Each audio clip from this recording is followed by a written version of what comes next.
Shalom Bapak Ibu Saudaraku yang dikasihi Tuhan, selamat pagi. Bagaimana kabarnya kita hari ini? Dan biarlah senantiasa kita boleh mengucap syukur buat semua kebaikan yang Tuhan beri atas setiap kehidupan kita. Oleh sebab itu mari hari ini kita datang kepada Tuhan sebelum kita memulai aktivitas kita. Biar nama Tuhan Yesus ditinggikan. Terima kasih Bapa, siapkan hati kita datang kepada Tuhan. Terima kasih Tuhan. Yesus kau kebenaran yang menyelamatkanku. Kau memberikanku hidup dan pengharapan.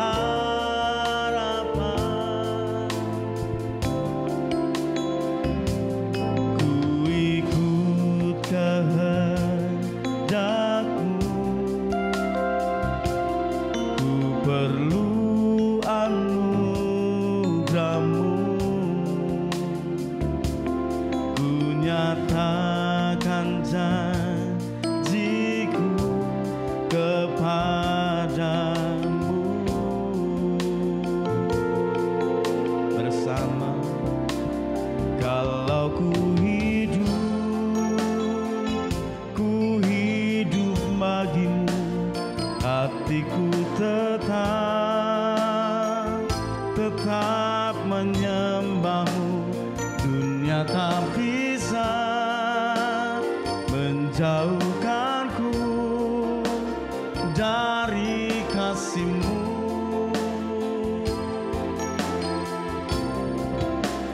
Selama ku hidup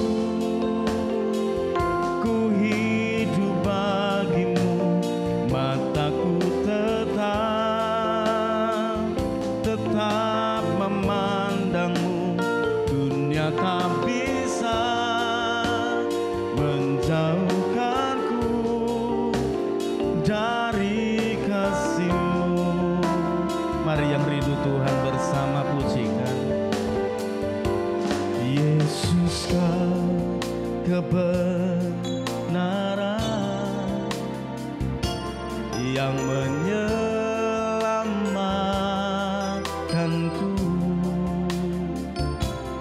Kau memberikanku hidup dan pengharapan.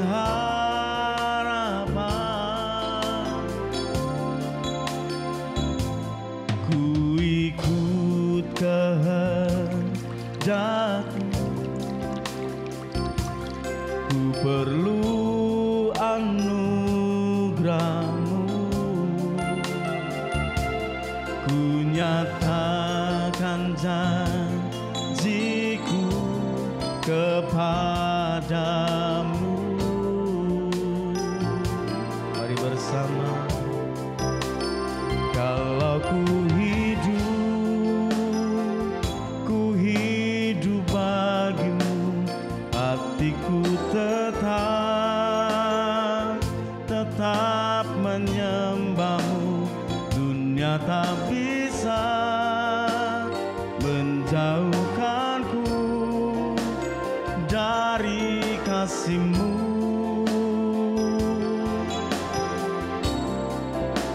Selama ku hidup bagimu, mataku tetap memandangmu. Dunia tak bisa menjauhkanku dari kasih-Mu.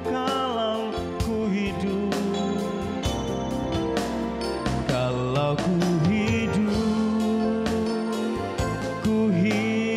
bagimu, hatiku tetap menyembahmu. Dunia tak bisa menjauhkanku dari kasih-Mu.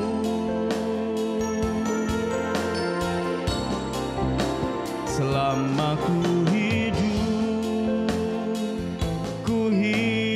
bagimu, mataku tetap memandangmu. Dunia tak bisa menjauhkanku dari kasih-Mu. Mari sembah Tuhan saudaraku. Kibaralama syikiri alalama ralama shalama. Haleluya.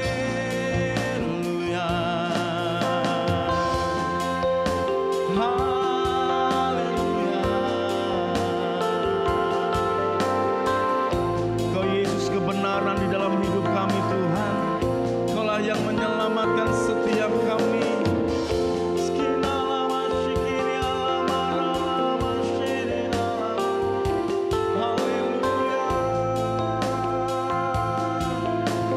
Mari sembah Tuhan, yang rindu Tuhan sembah Dia. Terima kasih Tuhan, kami bersyukur buat kasih setia-Mu Tuhan dalam hidupku. Skibara basyakara parala basyaki di dalam Kibasyikara la basyakara barala masyakara barala masyak Kibasyakara bala masyak. Sungguh kami mengucap syukur ya Tuhan buat hari ini, buat semua berkat Tuhan yang melimpah atas setiap kami. Biarlah dimanapun kami berada Tuhan, kami mendapatkan berkat Tuhan. Di saat kami boleh sungguh-sungguh datang kepada Tuhan, menyembah Tuhan, dengan setia menyembah. Terima kasih Tuhan. Dan biarlah pagi hari ini, dimanapun kami boleh berada, kami mau duduk diam untuk mendengarkan kebenaran akan firman-Mu. Tuhan memberkati hamba-Mu yang sebentar boleh menyampaikan apa yang menjadi kehendak-Mu melalui kebenaran akan firman-Mu. Biar setiap kami boleh melakukan akan firman-Mu. Terima kasih Tuhan. Terima kasih, urapi kami semua. Dan hanya di dalam nama Tuhan Yesus kami berdoa dan kami siap untuk dengar firman Tuhan. Haleluya. Di dalam nama Tuhan Yesus. Amin. Shalom, selamat pagi Bapak Ibu dan saudara-saudara yang dikasihi Tuhan. Mari hari ini kita memasuki dengan sukacita Tuhan agar di dalam semua kegiatan kita diberkati oleh-Nya. Dan kita akan bersama-sama merenungkan firman Tuhan saat ini. Dan kita mendapatkan sebuah tema, darah Kristus membawa kasih karunia. Tetapi saat ini kita akan bagaimana merasakan atau mengerti akan firman Tuhan dengan perumpamaan ragi dalam kehidupan orang percaya. Baiklah, kita akan baca firman Tuhan hari ini dari Matius 13 ayat ke-33. Matius 13 ayat yang ke-33 saya bacakan bagi Bapak Ibu dan saudara-saudara semua. Dan ia menceritakan perumpamaan ini juga kepada mereka. Hal kerajaan surga itu seumpama ragi yang diambil seorang perempuan dan diadukkan ke dalam tepung terigu 3 sukat sampai kamir seluruhnya. Dan akan saya lanjutkan dengan 1 Korintus 5 ayat yang ke-7. Buanglah ragi yang lama itu supaya kamu menjadi adonan yang baru, sebab kamu memang tidak beragi. Sebab anak domba Paskah kita juga telah disembelih, yaitu Kristus. Dan saya lanjutkan di dalam Galatia 5 ayat yang ke-9. Sedikit ragi sudah mengkamirkan seluruh adonan. Sedikit ragi telah membuat seluruh adonan mengembang. Bapak, Ibu, dan saudara-saudara yang dikasihi Tuhan, kita semua sering mendengar yang namanya ragi. Dan kita mengerti bahwa ragi ini adalah sebuah zat yang digunakan untuk pengolahan bahan makanan, di mana di situ ada sebuah fermentasi, dan ragi ini penting di dalam menguraikan makanan itu melalui fermentasi dan menghasilkan zat yang berbeda. Dan bagaimana ketika ragi itu bekerja, kemudian adonan itu menjadi mengembang. Adonan yang sudah ada raginya itu akan mengembang dengan didiamkan beberapa saat, kemudian dengan suhu yang tertentu akhirnya adonan itu akan mengembang. Itu antara lain ketika kita membuat sebuah roti, sehingga dari hasil fermentasi ragi itu dapat mengembang menjadi luar biasa dan menjadikan rasanya akan berbeda. Bapak, Ibu, dan saudara-saudara yang dikasihi Tuhan, itu adalah ragi yang sesungguhnya yang kita tahu di dalam kehidupan sehari-hari. Tetapi apa yang kita baca di dalam firman Tuhan tadi adalah secara kiasan, karena Tuhan Yesus memberikan pengajaran sebuah perumpamaan tentang kerajaan Allah, kerajaan surga itu diibaratkan sebagai ragi.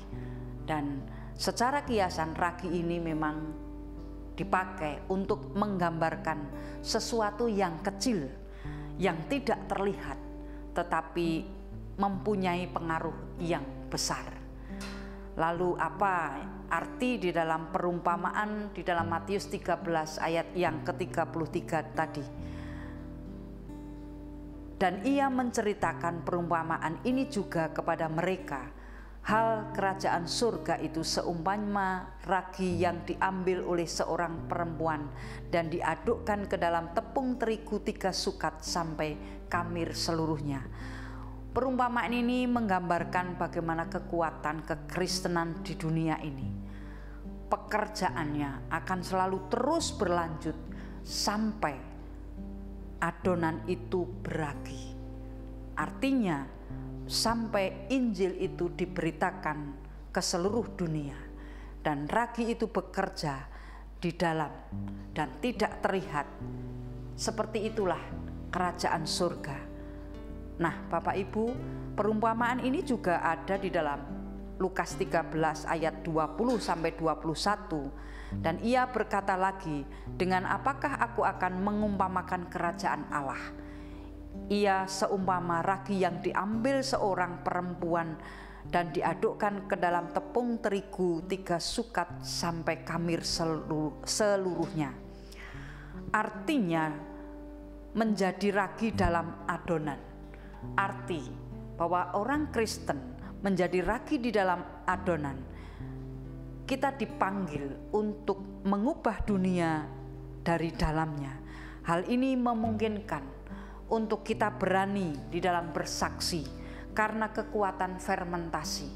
Fermentasi kekristenan atau fermentasi Kristen ini merupakan bukan kekuatan manusia, tetapi merupakan kekuatan yang datang dari Allah melalui Roh Kudus atas kita. Nah, perumpamaan ini disampaikan oleh Tuhan Yesus tentang kerajaan surga seperti ragi yang diambil seorang perempuan dan diaduk di dalam tepung terigu 3 sukat sampai kamir seluruhnya. Ada hal yang perlu kita perhatikan di dalam perumpamaan ini tentang kerajaan surga. Bagaimana kita ini sudah menerima kasih karunia yang diberikan oleh Tuhan Yesus melalui pengorbanan darah Tuhan sendiri di kayu salib. Nah, Bapak, Ibu, dan saudara-saudara yang dikasihi Tuhan, pelajaran apa yang dapat diambil dari perumpamaan ragi ini? Yaitu seperti yang kita baca tadi di dalam 1 Korintus 5 ayat 7. Buanglah ragi yang lama itu, supaya kamu menjadi adonan yang baru, sebab kamu memang tidak beragi, sebab anak domba Paskah kita juga sudah disembelih, yaitu Kristus. Bapak, Ibu, dan saudara-saudara yang dikasihi Tuhan, untuk menjadi adonan baru, kita harus membuang yang namanya adonan lama. Artinya buanglah dosa-dosa yang lama, karena Tuhan sudah mati bagi kita. Darahnya sudah tercurah sebagai penebusan dosa kita, dan kita ini sudah terlepas dari hukuman kekal dan mendapatkan hidup yang kekal. Seperti di dalam 1 Petrus 1 ayat 18 dan 19. Sebab kamu tahu bahwa kamu telah ditebus dari cara hidupmu yang sia-sia, yang kamu warisi dari nenek moyangmu, itu bukan dengan barang fana, bukan pula dengan emas atau perak, melainkan dengan darah yang mahal, yaitu darah Kristus, yang sama seperti darah anak domba, yang tak bernoda dan tak bercacat. Bapak, Ibu, dan saudara-saudara yang dikasihi Tuhan, kita harus membuang yang namanya ragi yang lama untuk menjadi adonan baru. Darah Tuhan Yesus yang sudah menebus dosa kita, kita sudah diperdamaikan dengan Allah, menjadi sebuah konsekuensi kita sebagai orang-orang yang sudah menerima kasih karunia untuk mencari perkenanan Tuhan. Sudah semestinya sebuah konsekuensi rasa syukur kita bahwa kita ini sudah menerima kasih karunia, dan kita harus memiliki rasa hormat dan masuk menjadi adonan baru, adonan yang sesuai dengan kehendak Allah. Jadi adonan yang lama harus kita buang, kita masuk menjadi adonan baru, hidup di dalam perkenanan Tuhan. Yohanes 15 ayat yang ke-16. Bukan kamu yang memilih aku, tetapi akulah yang memilih kamu, dan aku telah menetapkan kamu supaya kamu pergi dan menghasilkan buah, dan buahmu itu tetap, supaya yang kamu minta kepada Bapa dalam namaku diberikannya kepadamu. Bapak, Ibu, dan saudara-saudara yang dikasihi Tuhan, ketika kita sudah memasuki adonan baru, sesungguhnya bukan kekuatan kita menjadi orang yang benar, tetapi justru kita ini bersyukur karena Tuhan yang memilih kita, bukan kita yang memilih Tuhan. Kita sudah dipilih oleh Tuhan, dan kita sudah ditetapkan menjadi miliknya, menjadi orang-orang yang dikasihinya, dan kita ini diutus untuk pergi dan menghasilkan buah, dan buahmu itu tetap. Menghasilkan buah inilah yang menjadi sebuah gambaran bahwa hidup kita harus menjadi ragi di dalam adonan itu, berkarya untuk kemuliaan Tuhan, berkarya untuk memasyurkan nama Tuhan, sehingga kabar keselamatan yang sudah kita terima, kasih karunia yang sudah kita terima ini bisa kita kabarkan, kembangkan di dalam kehidupan kita, sehingga kita bisa menjadi adonan yang baru yang ada di dalam kehendak Tuhan. Itu yang pertama, yaitu kita harus membuang ragi yang lama, masuk menjadi sebuah adonan yang baru, hidup di dalam perkenanan Tuhan sebagai sebuah rasa hormat kita kepada Tuhan, bahwa kita sudah menerima kasih karunia Tuhan karena darahnya tercurah atas dosa, pengampunan dosa kita di dalam kehidupan ini. Hal yang kedua, di dalam Galatia 5 ayat 9, di situ dikatakan sedikit ragi sudah mengkhamirkan adonan. Saya katakan bahwa di dalam Galatia 5 ayat 9 ini, menjadi orang Kristen harus memiliki dampak, harus berdampak. Orang Kristen seperti ragi di dalam adonan, dipanggil untuk mengubah dunia di dalamnya, dan ini memungkinkan kita untuk berani berbuat, karena kita ini memiliki kekuatan yang datangnya dari Roh Kudus. Tentu di dalam proses kehidupan kita ini, karena kita sudah ditebus oleh darah Tuhan Yesus, maka kita diperlengkapi Tuhan dengan Roh Kudus untuk menjadikan kita itu hidup yang berdampak. Kehidupan orang percaya atau kehidupan orang Kristen adalah kehidupan yang bisa mempengaruhi dunia, berdampak bagi orang lain, berdampak bagi lingkungan. Sehingga seperti halnya yang sudah dikatakan oleh Tuhan Yesus di dalam Matius 5 ayat 13 sampai 16. Kamu adalah garam dunia. Jika garam itu menjadi tawar, dengan apakah ia diasinkan? Tidak ada lagi gunanya selain dibuang dan diinjak orang. Kamu adalah terang dunia. Kota yang terletak di atas gunung tidak mungkin tersembunyi. Lagi pula orang yang tidak menyalakan pelita lalu meletakkannya di bawah gantang, melainkan di atas kaki dian, sehingga menerangi semua orang di dalam rumah itu. Demikianlah hendaknya terangmu bercahaya di depan orang, supaya mereka melihat perbuatanmu yang baik dan memuliakan Bapamu di surga. Orang Kristen, orang percaya, orang yang menjadi milik Kristus, yang sudah ditebus, harus berdampak, menjadi garam.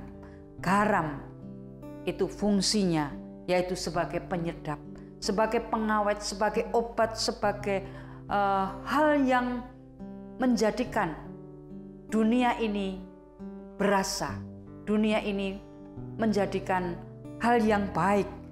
Sehingga ini digambarkan, kalau gambaran garam itu menjadikan dunia ini memberi pengaruh, tetapi kalau garam itu sudah tidak ada fungsinya, apalah gunanya hidup kita di dunia ini. Maka dari itu, ketika garam itu menjadi tawar, tidak ada fungsinya sama sekali, berarti fungsi kita sebagai garam dunia di dalam kehidupan kita sudah tidak ada gunanya, sia-sia. Apalah artinya hidup kita kalau kita ini tidak memiliki dampak kepada orang lain. Ketika orang percaya ini dianalogikan sebagai garam, maka yang harus ditekankan adalah fungsi atau pengaruh terhadap lingkungan di mana kita berada. Garam itu harus mempengaruhi, bukan terpengaruhi. Garam itulah yang harus terpengaruhi. Ya, sekali lagi garam itu harus mempengaruhi, bukan terpengaruhi. Jadi kita harus menjadi orang yang memiliki dampak. Dampaknya melalui kebenaran firman Tuhan. Maka dari itu ketika fungsi garam itu ada, firman Tuhan yang menjadi sumber kebenaran itulah yang harus kita sampaikan kepada orang lain. Dan kemudian kita harus menjadi terang. Sudah disebut banyak berulang kali di dalam Alkitab bagaimana yang disebut terang. Dan di situ orang mengetahui bahwa sang terang itu sendiri adalah Tuhan Yesus. Orang yang percaya tidak memiliki terang, itu adalah orang yang sangat tidak memiliki dampak atau pengaruh. Bapak Ibu yang dikasihi Tuhan, terang itu adalah Tuhan Yesus sendiri. Tuhan Yesus adalah sang terang. Kita ini tidak bisa menjadi sumber terang, tetapi kita bisa memancarkan terang yang datangnya dari Tuhan Yesus. Sama yang digambarkan, bulan itu tidak bisa menjadi sumber terang. Sumber terang adalah matahari, tetapi bulan itu memancarkan sinar terang yang datangnya dari matahari, sehingga ketika malam, bulan itu bisa menerangi sekitarnya. Kita juga demikian. Sumber terang kita adalah Kristus. Sehingga kalau kita ada di dalam terang Kristus, kita juga bisa memancarkan terang itu kepada lingkungan kita. Maka kita ini juga sebagai terang di dalam kehidupan kita. Dan di situ dikatakan di dalam ayat Matius 5 ayat 13 dan sampai 16 tadi, di situ bercahaya, kata bercahaya. Begitu juga terangmu harus bercahaya, bersinar di hadapan orang. Artinya harus menjadi terang. Terang ini berhubungan dengan moral, dengan kesucian hidup. Karena Tuhan Yesus itu sudah memperkenalkan Dia sebagai terang, sumber keselamatan. Maka kita harus melihat bahwa kita ini sudah bersekutu dengan sang terang. Hidup kita ini adalah hidup yang sudah bercahaya, karena cahaya sang terang itu ada di dalam hidup kita. Mari kita harus memiliki terang itu dan kita pancarkan kepada orang lain, sehingga orang lain itu melihat Kristus di dalam kehidupan kita, karena kita sudah ditebus menjadi anak-anak terang. Dan di dalam Efesus 5 ayat 8 sampai 9, memang dahulu kamu adalah kegelapan, tetapi sekarang kamu adalah terang di dalam Tuhan. Sebab itu hiduplah sebagai anak-anak terang, karena terang hanya berbuahkan kebaikan, keadilan, dan kebenaran.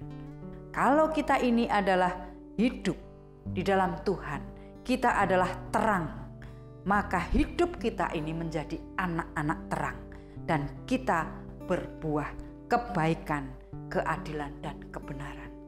Bapak, Ibu, dan saudara-saudara yang dikasihi Tuhan, darah Kristus sudah kita terima menjadi sebuah kasih karunia di dalam hidup kita.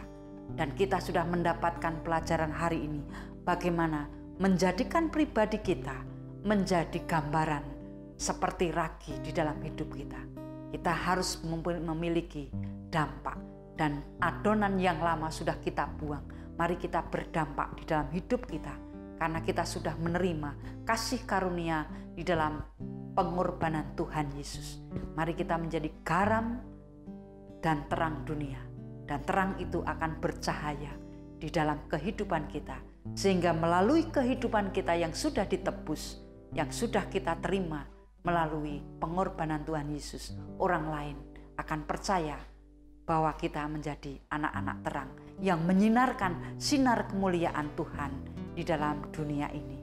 Semakin hari, semakin banyak orang yang mengenal Sang Terang, yaitu Yesus Kristus, Sang Juru Selamat dan Tuhan kita. Mari kita berdoa. Terima kasih Tuhan atas firman-Mu hari ini. Tuhan, kami ingin memasuki hari ini dengan sinar kasih Tuhan. Jadikan kami Tuhan menjadi anak-anak-Mu yang berfungsi seperti ragi untuk menggambarkan bahwa kerajaan surga itu ada di dalam kehidupan kami. Kami harus berdampak. Tuhan sendiri yang mampukan kami untuk meninggalkan adonan yang lama, menjadi adonan yang baru yang menjadi milik-Mu Tuhan. Dan kami akan berfungsi sebagai garam dan terang yang Engkau berikan di dalam dunia ini. Dan terang-Mu akan percaya dalam kehidupan kami melalui tuntunan Roh Kudus di dalam hidup kami. Terima kasih Tuhan. Di dalam nama Tuhan Yesus, kami akan memasuki hari ini dengan kasih Tuhan. Terima kasih. Haleluya. Amin.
Tuhan.